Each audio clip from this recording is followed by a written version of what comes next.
wrong. Why? Why was that the case, you think? Why is Bill Belichick an alien? Why is he able to do stuff that nobody else is able to do? Chuck Pagano? I just think back to the decision he made just when we're staring at Bledsoe here, right?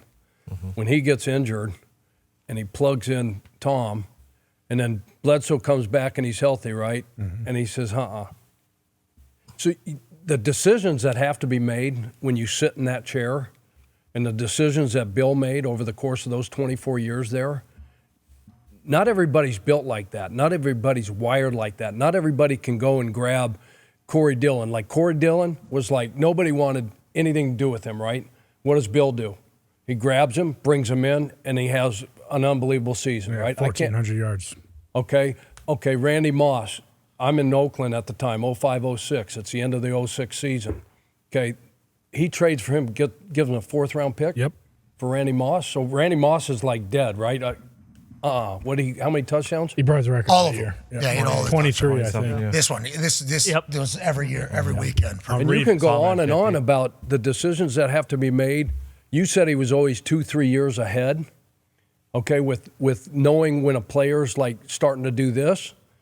And that's hard to do, especially when you develop, and I know there's a soft side there. I know there's a human side to Coach Belichick. Because those players, they don't talk about a guy just because, hey, he wins, he's a great coach, he's this, he's that. Those guys know he gave a shit about him. But he also was strong enough in those moments to say, hey, it's time to move on.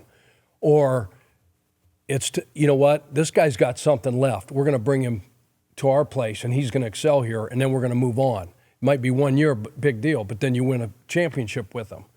It's like unprecedented, the decisions that he's made over the course of his coaching career, 24 years in New England, that led him to this. And to do it in this era of football, you mentioned the parity. You're not supposed to be able to do that with the salary cap the way it is, the way free agency is, the way the draft is, The way human nature works. Yeah. Like what he said about Drew Bledsoe. Like we talked about it in The Man in the Arena. It wasn't like Drew Bledsoe was some guy. They paid him $100 million.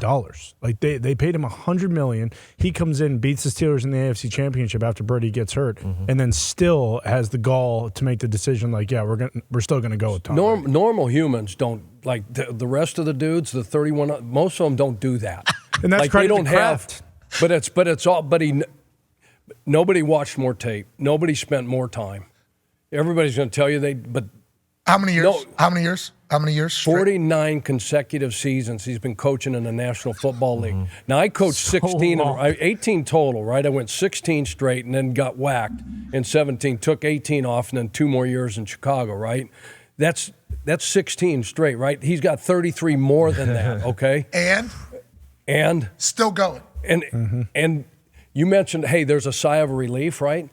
But yes, the rest of the league is still on hold to see where this son of a gun lands. Like, please don't land in my division. Don't land in my Seriously. Well, the relief too. Like what if he gets a team? They're saying, "Oh no, Big Mike McCarthy, you better do something. You better do something." Or Jerry's going to be like, "Come on in, Bill." You don't think every owner? Because when you look at these guys, you look at Pete and his presser, you look at Belichick and his, like those guys don't look 72 years old. No, they don't. They don't speak like they're 72-year-old. I'm drooling. Bill's I'm 71. 63. Bill's 71. He's 71. He'll be 72 in April. I'm sorry. Yeah, those guys are young. They got energy, and then somebody's going to figure out, okay, damn, I can maybe make a run with this dude. He's got at least 5 years left. But if he does, hold on though, you get him on good graces with you. Like Peyton goes over to Denver. He lives in Denver full time. Yeah. He's in their building full time. Right. He's like around and whenever they show a picture of him, he's a Denver Bronco. Yep. It's like Bill Belichick can go somewhere else. Now, Peyton had to win a Super Bowl. Like Bill will have to have success wherever he goes, but you potentially can poach him for post-coaching too, where he's around the building and helping everything out as you go forward, like the advisor thing that has been offered to Pete Carroll, although Pete Carroll has not ruled out coaching somewhere next year. That situation is certainly one that is getting buried in the Saban and Belichick convo because we're talking about two goats here, college football goat and NFL goat.